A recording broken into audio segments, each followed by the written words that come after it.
Hey guys, okay, so today I'm going to show you how to make this super cute dress.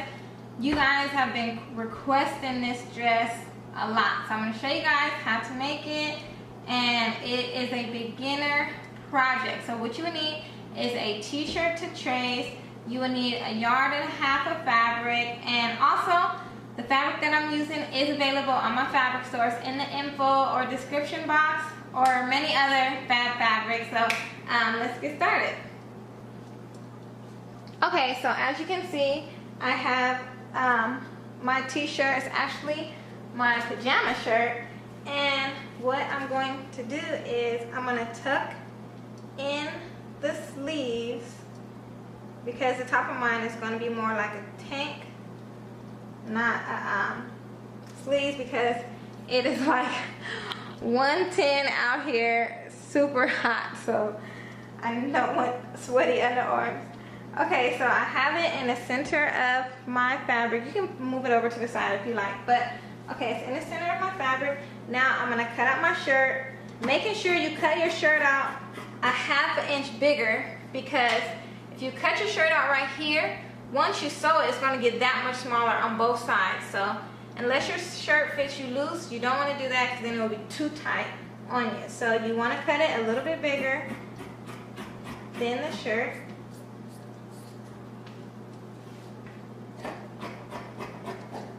And this is like a super fast dress to make. So you can just make this dress in the morning, or before you go to school or work or anything like that. Move my chair out of the way.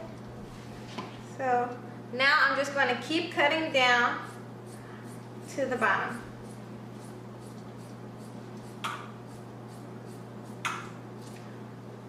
Now you can go out in an angle if you want it flared out. If you want it straight down, just cut straight down from your shirt, and basically it will be like turning into a dress.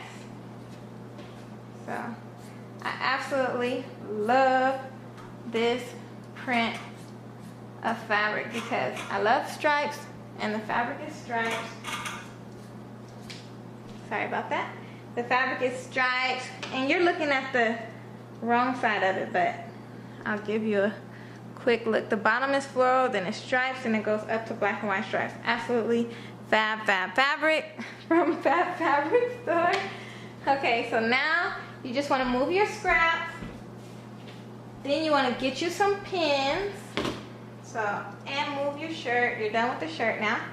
So you want to get some pins, and you want to pin the, starting at the top, you want to pin the top.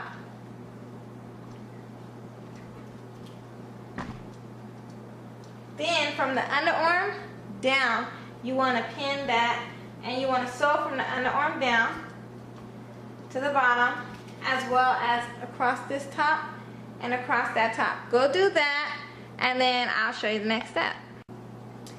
Okay, so I sewed my dress up. Now the next thing that you want to do is you want to put the dress on, and you want to take your fingers and you want to put them right under your chest.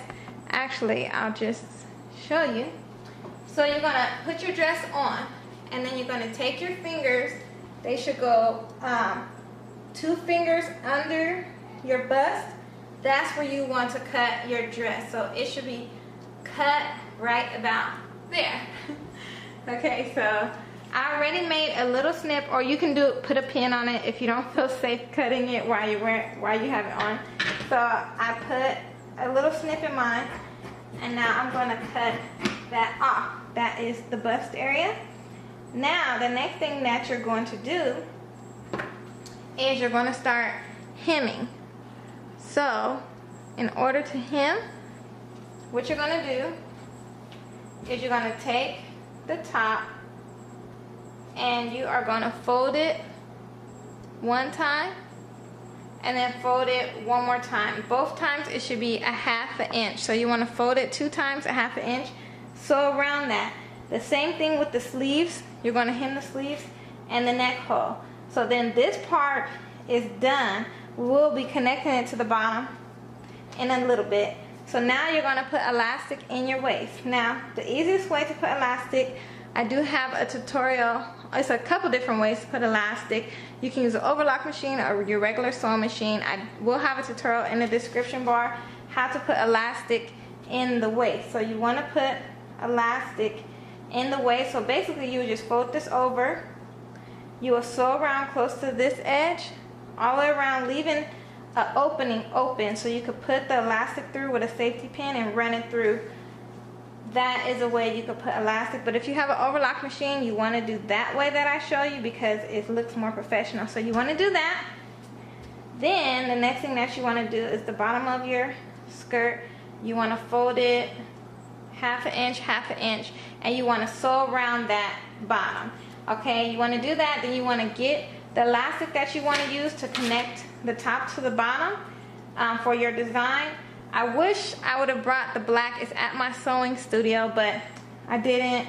I have white, so I'm going to use white. I wish I would have grabbed the black. I think it would have just stood out much more. But I'm going to go hem mine up, and then I'll show you guys the last step. And then I'll show you guys what it looks like on as well. Okay, so now as you can see, it's a super cute two-piece.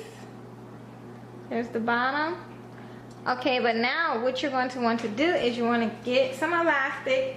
You want to chop it up into 3-inch pieces as I have here. So you want the elastic to be about 3 inches because then you're going to connect it to your top. Well, connect the top to the bottom, which is what I mean. Okay, so unless you want a bigger gap, you can make your pieces bigger, but I want mine slightly gapped, so I'm going to use 3-inch pieces of elastic, which you can also get on my fabric store, because basically it supplies there too as well. Okay, so what you want to do is, depending on you, how many you want to add, because if you're wider, you might need more pieces. So I'm going to take this one, and I'm going to pin it to the inside of my top. Oh, also, my top is curling up because I did put elastic in my top because I'm small in the chest area and I don't want it to end up riding up on me. So I did put elastic the same way you put it in the waist. I just put it in the top part. So I'm going to continue to pin my elastic on to here like that. See, as I have those, because later, so I'm going to continue to do all the elastics on the top. Then I'm going to do a zigzag stitch so it'll be stretchy all the way around. So then when I'm done doing that, I'm going to slip the elastic on the bottom like this. See how that looks? Super cute, right? Then I'm going to do the same stitch around the bottom. Then it's all done. I hope you guys enjoy, and I shall see you guys in a few days for another sewing tutorial. I hope you guys enjoy. Bye.